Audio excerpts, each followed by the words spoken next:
बिस्मिल्लाहिर्रहमानिर्रहीम, अस्सलाम वालेकुम। मैं advocate Saif Ali Mughal, district bar association Larkana से। आज का हमारा लेक्चर जो है लास्ट पार्ट है चैप्टर 5 का। चैप्टर 5 के जो रिमेनिंग जितने भी सेक्शंस हैं हम इस लेक्चर सीरीज में कवर करेंगे, इस लेक्चर में कवर करेंगे। और इसके अलावा जो लास्ट लेक्चर्स हमने दिए थे उनमें सारे सेक्शंस हमने कवर किए हैं चैप्टर 5 के। तो without wasting much time topic की तरफ चलते हैं। हमारा फर्स्ट सेक्शन जो है section 58, pursuit of offender into other jurisdiction. अच्छा, किसी भी पुलिस ऑफिसर को अगर किसी भी जो है ऑफेंडर है, कोई भी ऐसा अक्यूज पर्सन है, उसको अरेस्ट करना है, तो फिर वो पुलिस वाला अगर दूसरी ज्यूरिसडिक्शन में जाता है उसको अरेस्ट करने के लिए, तो उसके लिए उसको प्रॉपर प्रोसीजर फॉलो करना है। प्रोसीजर ये है कि अगर कोई दूसरे किसी भी इलाके में या किसी भी ज्यूरिसडिक्शन में कोई भी ऐसा अक्यूज्ड बंदा भाग गया है, चला गया है और वहां के छुप के बैठा है, तो वहां एक प्रोसीजर फॉलो करेगा पुलिस वाला। तो वो जो है पुलिस वाला पहले तो उस कंसर्न पुलिस स्टेशन में जाएगा, पुलिस स्टेशन में जाके वहां पे रिपोर्ट करेगा और उसको कहेगा कि यहाँ पे एक अक्यूज छुपा हुआ है जो हमारी ज्यूरिसडिक्शन में कोई भी जो है ऐसा कोई जुर्म करके है, ऐसा कोई भी ऑफेंस करके है जिसके लिए मैं उसको अरेस्ट करने आया हूँ।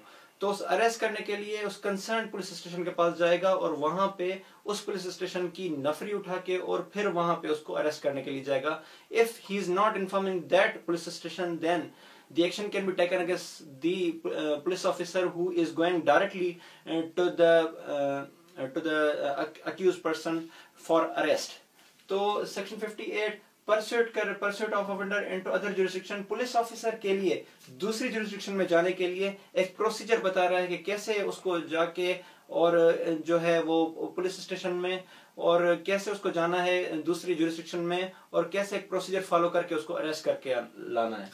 तो दूसरा जो है, और सेक्शन 59 कहता है arrest by private person. Section 59 private person को भी एक अथॉरिटी देता है, प्राइवेट पर्सन को भी एम्पावर करता है सेक्शन 59 के। वो किसी भी जो अक्यूज बंदा है जो है नॉन बेलेबल या फिर कॉग्निजेबल ऑफेंस करके भाग रहा है, तो एक प्राइवेट पर्सन का ये प्राइवेट पर्सन को सेक्शन 59 अथॉरिटी देता है कि उसको पकड़े, उसको अपनी कस्टडी में ले ताकि वो पुलिस ऑफिसर को हैंड ओवर कर सके। अगर पुलिस ऑफिसर खुद कर रहा है तो वो मैजिस्ट्रेट के पास जाएगा, अगर प्राइवेट पर्सन कर रहा है तो फिर वो उसका नेक्स्ट स्टेप ये है कि वो पुलिस ऑफिसर को उसकी कस्टडी देगा। तो सेक्शन 59 एक्चुअली कहता है, मैं इसका आपके लिए टेक्स्ट रीड करता हूँ।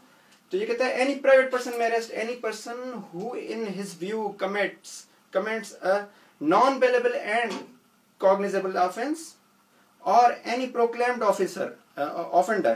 अच्छा, इसमें proclaimed offender भी आ जाता है।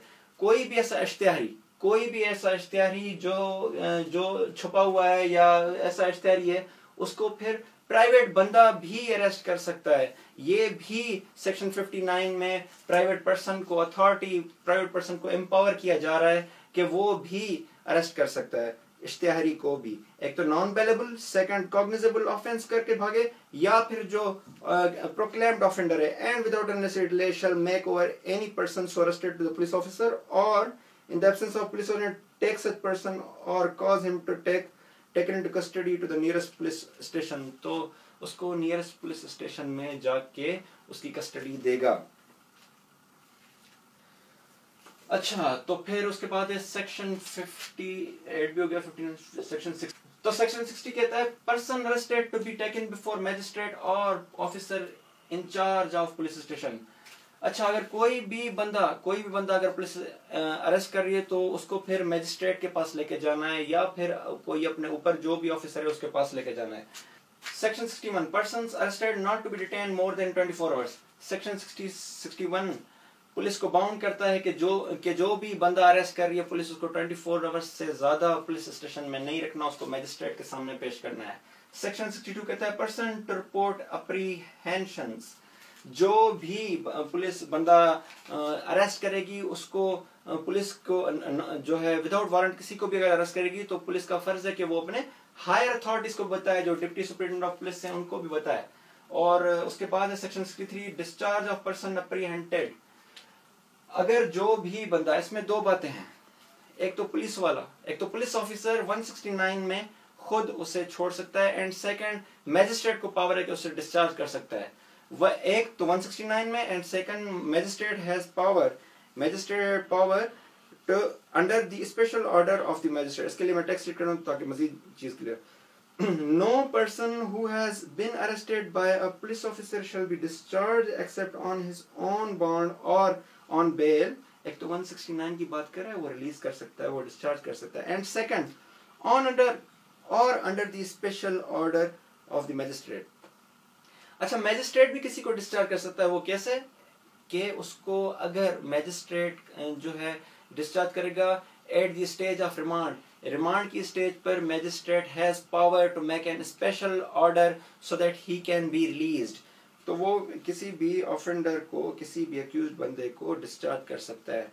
अच्छा, तो इसके बाद आता है section 64, offence committed in magistrate presence. अगर मैजिस्ट्रेट की प्रेजेंस में कोई ऑफेंस हो रहा है, अगर मैजिस्ट्रेट की प्रेजेंस में कोई ऑफेंस हो रहा है तो magistrate has power to arrest himself, magistrate खुद भी अरेस्ट कर सकता है। And secondly he can make an order for someone else who can arrest that person, तो वो किसी और को भी डायरेक्शन दे सकता है, किसी और को भी ऑर्डर दे सकता है कि वो उसको अरेस्ट करे।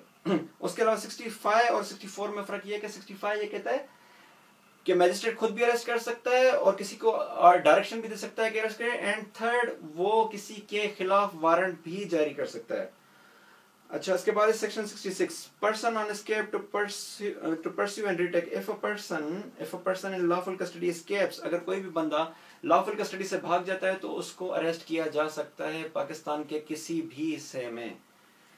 और 67 कहता है provisions of section 47, 48 and 49 to apply to arrest under section 66। अच्छा, कोई बंदा अगर भाग जाता है तो उसको सेक्शन 47, 48 एंड 49 तहत अरेस्ट किया जा सकता है, जो भी 66 के तहत भागे। जो हमने ये सेक्शन 47, 48, 49 ये हमने प्रीवियस लेक्चर्स में करेगी। तो ये थे हमारे आज के सेक्शंस और ये लास्ट जो है सेक्शंस हैं चैप्टर 5 के, और इनमें से ही आपके जो है आपके जो एमसीक्यूज बनेंगे लॉगेट में। इन चैप्टर्स में जो चैप्टर्स लॉगेट के सिलेबस में दिए गए हैं उनमें से ही आपका जो है पेपर बनेगा और उनसे बाहर कभी नहीं जाएगा। अगर बाहर गया तो फिर उसके लिए ऑल ओवर द पाकिस्तान हर साल हर जो भी एग्जाम होता है लॉगेट का, उसके बाद all over the Pakistan protest होता है अगर आउट ऑफ कोर्स देते हैं। प्रीवियस जितने भी एग्जाम्स हैं उनमें कंप्लेन रही है कि हाँ बिल्कुल आउट ऑफ सिलेबस जो है क्वेश्चंस दिए थे, पर उनको फिर इनसर्किल करके सोशल मीडिया पे इतना वायरल किया गया। फिर आज जो रिसेंटली जितने भी एग्जाम्स कंडक्ट किए जा रहे हैं उनमें ये कंप्लेन नहीं हो रही, उनमें सिलेबस से जितने भी चैप्टर्स, आर्टिकल्स, कॉन्स्टिट्यूशन के आर्टिकल्स और सेक्शन सीआरपीसी, सीपीसी और जितने भी इंटरनेशनल लॉ जो भी है, प्रोफेशनल एथिक्स है या जो आर्टिकल्स दिए गए हैं क्यूएसओ में, उन सब में से ही जो है आपका ये पेपर निकलता है। तो ये था आज का टॉपिक। मिलते हैं नेक्स्ट लेक्चर में। Thank you very much.